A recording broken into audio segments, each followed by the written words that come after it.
नाजरीन, प्रोग्राम रुपया पैसा में आपको खुशामदीद कहती हूँ। आप सोच रहे होंगे मैं मुस्कुरा रहा हूँ, पूरा पाकिस्तान टेंशन में है। भाई मैं इसीलिए तो मुनफरिद हूँ, थोड़ी सी हटके गुफ्तगू करता हूँ। और वैसे भी मुझे परेशान होने की क्या ज़रूरत है।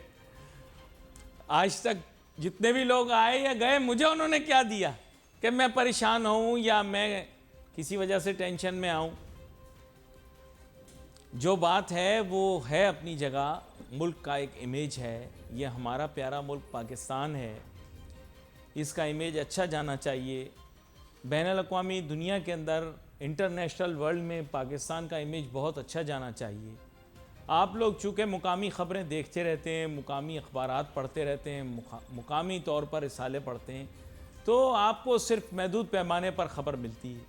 चूँकि मैं बिज़नेस का प्रोग्राम करता हूँ, मैं ज़्यादातर बैनुल-अक़वामी जो इशाअतें होती हैं उन्हीं को देखता हूँ। तो उसमें जो इशाअत बैनुल-अक़वामी सतह पर हो रही है, या जो जरीदे रसाले बोल रहे हैं, अखबारात या इस तरह की क्या कहते हैं अखबार रसा एजेंसियाँ दे रही हैं, वो बड़ी पाकिस्तान के इमेज के लिए नुकसानदेह। देखिए, मैं समझा सकता हूँ सियासतदानों को, और सियासतदानों के अलावा इस मुल्क के अंदर जो अहम जो लोग हैं उनको समझा सकता हूँ कि देखें, अब मैं कोई लड़का तो रहा नहीं, एक दौर में था लड़का, आदत से लड़का हूँ मैं, लेकिन ऐसे अब मैं कोई लड़का या तो रहा नहीं, ना तो मैं कोई बच्चा हूँ। मुझे भी दुनिया के हाल अहवाल पता है। मुल्क का इमेज है ना, ये बहुत ज़रूरी होता है। मेरी अपनी राय ये कि मुल्क के इमेज को ज़रा देखना चाहिए। हमें देखना चाहिए कि हमारे मुल्क के मुतालिक क्या ख़बरें दुनिया में बाहर जा रही हैं। देखें, माजी के अंदर बेशक इस तरह के वाक़यात बहुत सारे पेश आए, जहां मुल्क के अंदर बहुत सारी ऐसी चीज़ें हुई जिनकी वजह से, मतलब क्या कहूँ मैं, अमन व अमान की सूरत हाल पैदा हुई। बैनुल-अक़वामी सतह पर मीडिया ने उसकी ख़ास कोई रिपोर्टिंग नहीं की, क्योंकि वो भी एजेंडा से चलते हैं। इस वक्त उनका एजेंडा कुछ और है। इस वक्त पाकिस्तान में एक पटाखा भी फूटेगा तो उसकी गूंज को वो ऐसे पेश करेंगे जैसे किसी ज़लज़ले के बाद कोई धमाका बर्पा हो गया हो। समझ रहे हैं बात को? देखो, मेरी गहरी बात को समझना। आम आदमी है ना, ज़रा सोचने समझने पर मजबूर हो जाता है। आपके मुल्क में पहले भी वाक़यात आए हुए, लेकिन आपने देखा इंटरनेशनल मीडिया ने कोई रिपोर्टिंग नहीं की। नहीं की ना?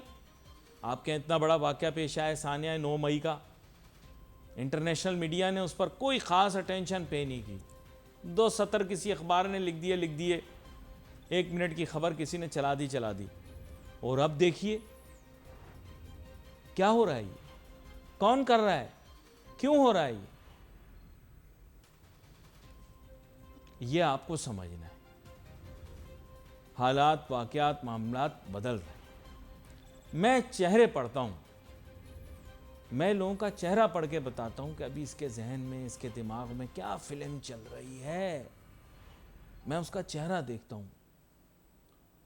और टीवी पर आने वाले जितने चेहरे होते हैं, इनको मैं देखता हूँ गौर से। ये क्या कह रहा है, अपनी तकरीर में क्या बात कर रहा है, अपनी गुफ्तगू में क्या बात कर रहा है, अपने अंदाज से, अपने इशारों से क्या बताना चाह रहा है।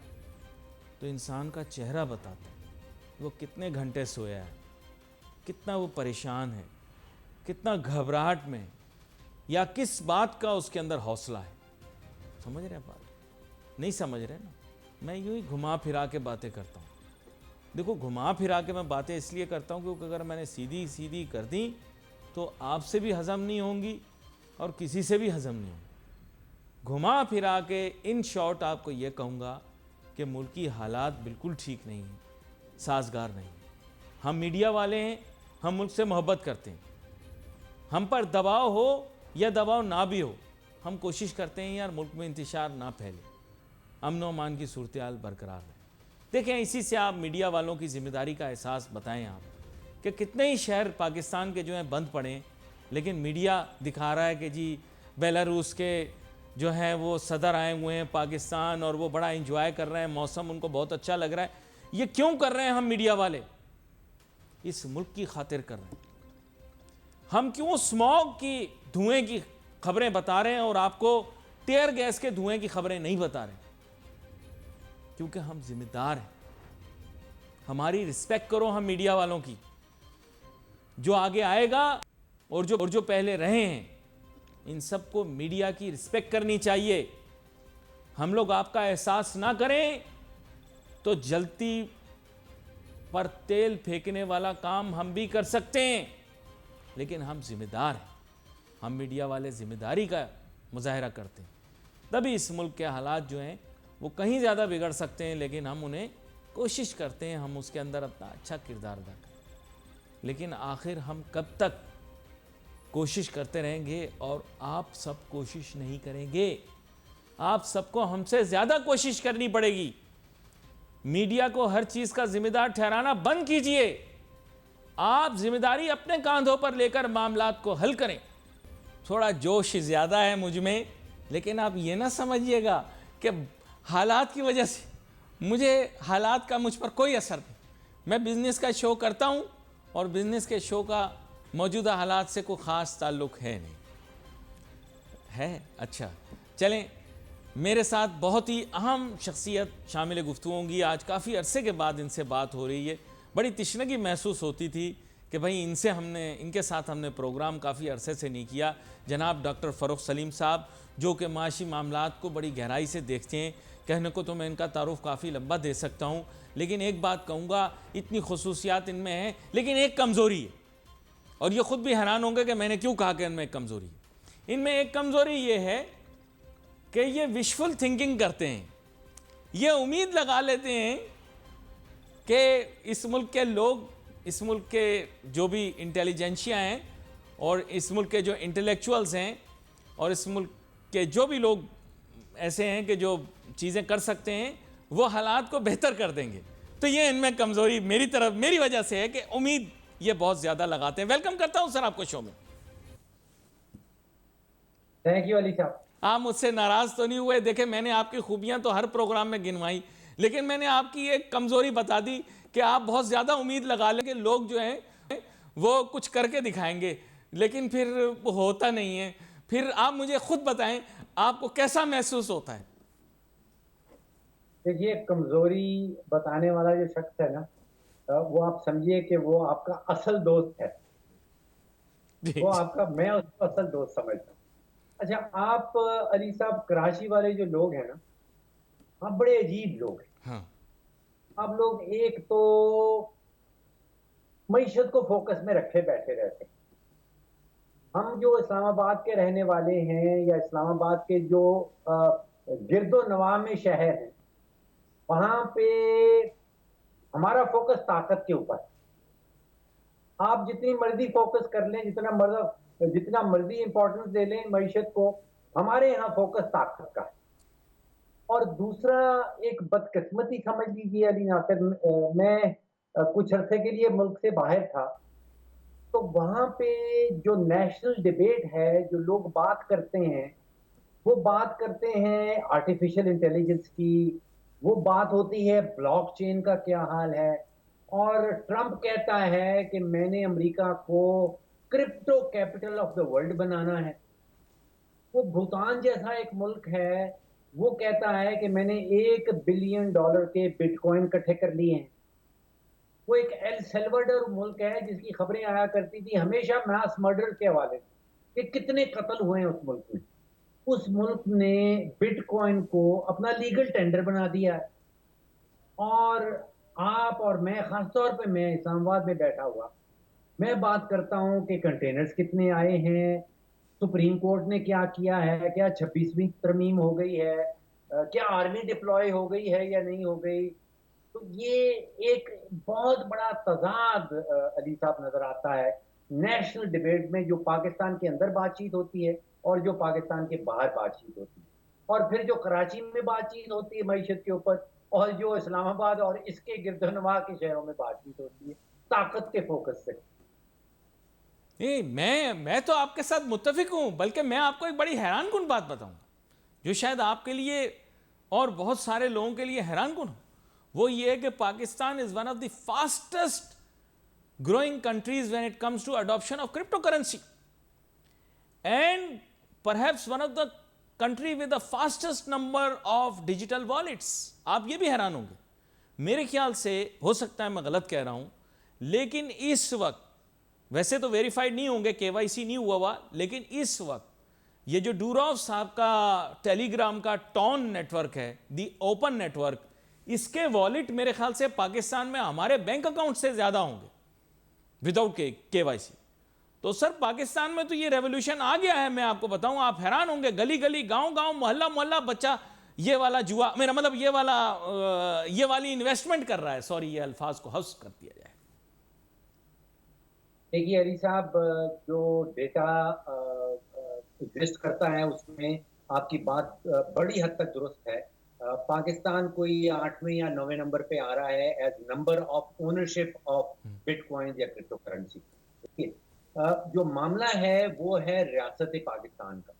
अभी तक जो कानून है क्रिप्टो के ऊपर या बिटकॉइन के ऊपर, उसमें कतई कोई क्लैरिटी नहीं है, किसी किस्म की कोई क्लैरिटी नहीं है रियासत के हवाले से या हुकूमत के हवाले से।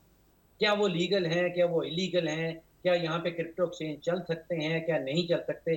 देखिए, दुबई ने अक्टूबर की 7 तारीख आप निकालिए, उन्होंने एक कानून पास कर दिया, और कानून ये है कि किसी क्रिप्टो करेंसी के ऊपर टैक्स नहीं लगाया जाएगा। उसका नतीजा मालूम है क्या हुआ? उसका नतीजा क्या?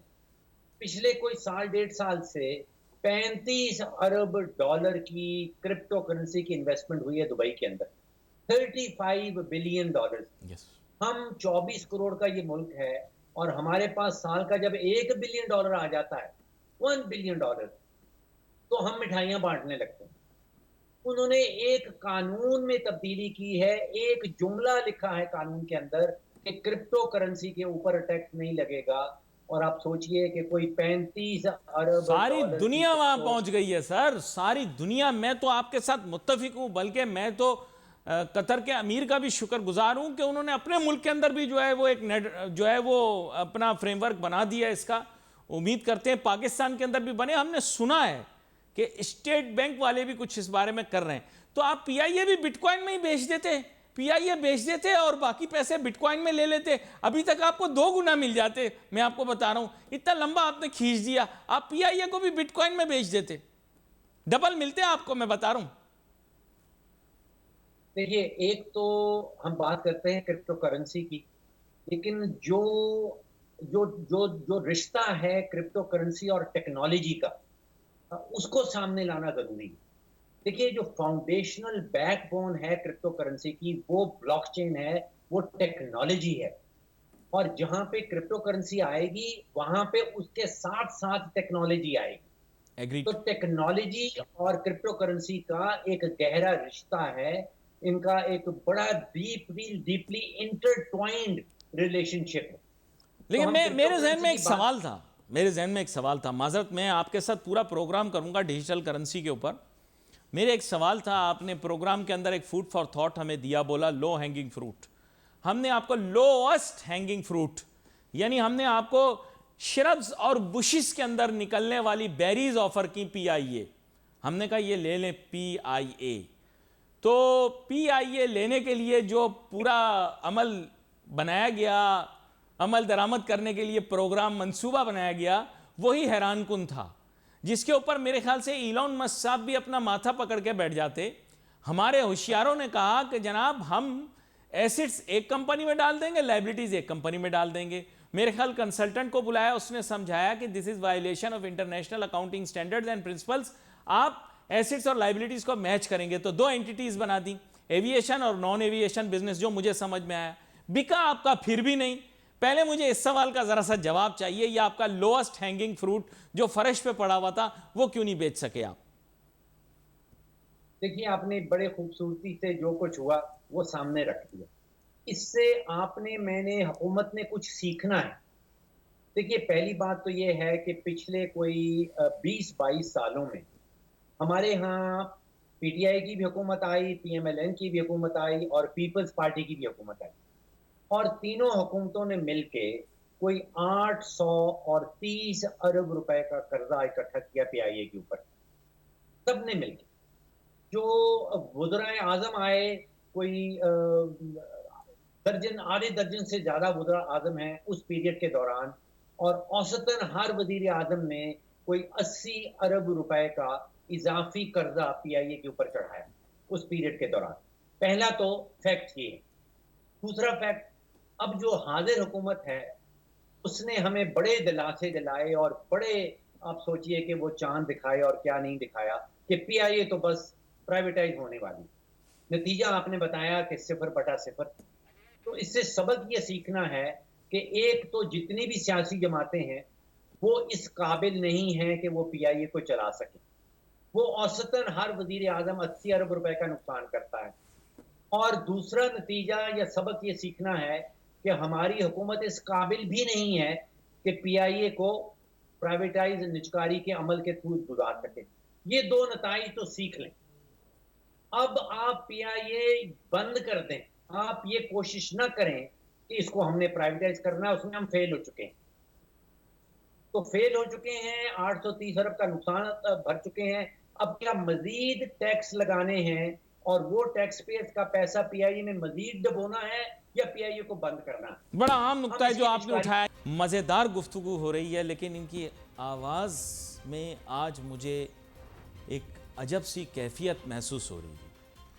वो कैफियत ये है कि इनको पता है कि बहुत सारे मसाइल का हल निकाला जा सकता है, लेकिन अभी तक निकला नहीं। इनकी गुफ्तगू से मैंने अखज़ किया है कि ये जानते हैं कि बहुत सारी चीज़ों के सिंपल सलूशंस हैं, लेकिन उन्हें परसू नहीं किया जा रहा।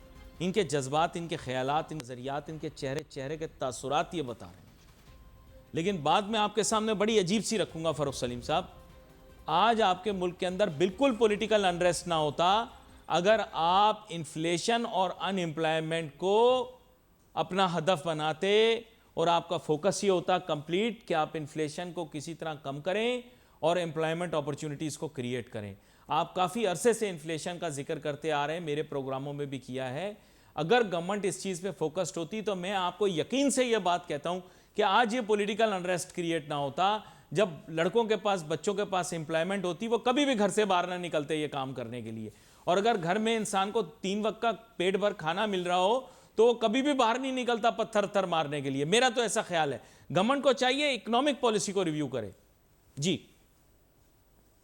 देखिए, दोनों बातें जो आपने की, मैं उनसे 100% एग्री करता हूँ। अनएम्प्लॉयमेंट के हवाले से और महंगाई के हवाले से। अब देखिए कि जून के महीने में जब हमारा वज़ीर ख़ज़ाना असेंबली के फ्लोर पे खड़ा होता है, तो वो ऐलान करता है, मैं आपको बताता हूँ क्योंकि मैं बैठा अपनी घड़ी में टाइमिंग कर रहा। वज़ीर ख़ज़ाना साहब कहते हैं कि इस साल हुकूमत पाकिस्तान की आमदन 17,000 अरब होगी। मैं बड़ा खुश था, बड़ा ज़बरदस्त काम हो गया। उसके एग्ज़ैक्टली कोई 32 सेकंड के बाद फरमाया गया कि इस साल हुकूमत पाकिस्तान के अखराजात 25,000 अरब के होंगे। खुदाया, अगर 17,000 की अरब की आमदन है, तो 25,000 के खर्चे कहाँ से आएँगे? तो यकीनी बात है कि 8,000 अरब इज़ाफ़ी छापा जाएगा। जब 8,000 अरब छापा जाएगा, तो महँगाई होगी। जो आपकी जेब में 5,000 का नोट पड़ा है, मुझे नज़र आ रहा है अली साहब, 5-5 हज़ार के कई नोट आपके जेब में जो पड़े हैं, जब 8,000 अरब छपेगा, तो उनकी वैल्यू रह जाएगी 4,000। जब आप बाज़ार में लेके जाएँगे 5,000 का नोट, तो आपको पता चल जाएगा कि आपकी परचेज़िंग पावर तो ख़त्म हो गई। जी तो लुब्बे-लुबाब ये है कि इन्फ्लेशन, महँगाई जो है, वो हुकूमत खुद क्रिएट करती है। वो जो बजट डेफ़िसिट की फ़िगर है, जो इज़ाफ़ी नोट छापने की फ़िगर है, वो इन्फ्लेशन है। और वो अभी तक दूर करने की कोई नीयत नहीं है, कोई हिकमत अमली नहीं है, कोई इरादा नहीं है, कोई प्लान नहीं है। तो आप छोड़ दें कि महँगाई कम होने वाली है। तो ये तो बड़ा अजीब सा मामला है। अच्छा, ये दूसरी चीज़ मेरी, आपने कहा आप इत्तेफाक करते हैं। देखें, एम्प्लॉयमेंट अपॉर्चुनिटीज़ पे फोकस नहीं किया गया। मुझे एम्प्लॉयमेंट नंबर्स का नहीं पता। आप कह लें भले कि अनएम्प्लॉयमेंट कम हो गई, लेकिन मैं मानने के लिए तैयार नहीं हूँ। एम्प्लॉयमेंट की इतनी अपॉर्चुनिटीज़ नहीं है। अगर वो क्रिएट हो जाएं तो कभी भी पॉलिटिकल अनरेस्ट ना हो और कभी भी यूथ अपना टाइम वेस्ट ना करे किसी और काम के अंदर। वो अपनी नौकरी पे फोकस करें, अपने जॉब्स पे फोकस करें, अपने बिजनेस पे फोकस करें। क्या कहते हैं आप? मैंने आपको शुरू में कहा कि आप कराची वाले बड़े अजीब लोग। आप ऐसी सोच सोचते हैं कि जो ताकतवर लोग हैं पाकिस्तान के, जो ताकत की कुर्सियों पे बैठे हैं, जो ताकत के दरवाज़ों पे खड़े हैं, वो ये वो ये नहीं सोचते हैं। हम ये सोच रहे हैं कि कितने हज़ार लोग लेके इस्लामाबाद के ऊपर हमला करना है। हम ये नहीं सोचते कि जब ऐसा कोई हमला होता है, तो उसके नतीजे में तकरीबन जो वर्ल्ड बैंक की फिगर्स आती हैं, जो रिसर्च थिंक टैंक की फिगर्स आती हैं, 1% ऑफ जीडीपी का नुकसान है, एक ऐसे हमले के नतीजे में। जिसका मतलब ये है कि तकरीबन 1000 अरब का नुकसान होगा। जब कोई एक ऐसा इंसिडेंस होता है और वो एक वक़्त का नुकसान नहीं होता, वो अगले 3-4 क्वार्टर्स जो है कंटिन्यू करता है। तो हम तो इस्लामाबाद वाले लगे हैं नुकसान करने में, 1% of the GDP every quarter. और आप कराची वाले कहते हैं कि जी अनएम्प्लॉयमेंट खत्म कर दें, आप कराची वाले कह दें जी कि महंगाई खत्म कर दें। भैया समझ जाइए, ये हमारी तरजीहात में से नहीं है। मतलब कितना अरसा लगेगा आपको ये चीज़ समझने में? हमारी तरजीहात ये हैं कि ताकत किसके पास होनी चाहिए, ताकत का जो जो सस्टेनेबिलिटी है वो कहाँ होनी चाहिए, उसको उसका कौन-सा तरीका इस्तेमाल करना है। यहाँ पे बेशक हमने 25,000 लोग लागने हैं, डी चौक में पहुँचना है या नहीं पहुँचना, हमारी तरजीहात फ़र्क हैं आप कराची वालों से।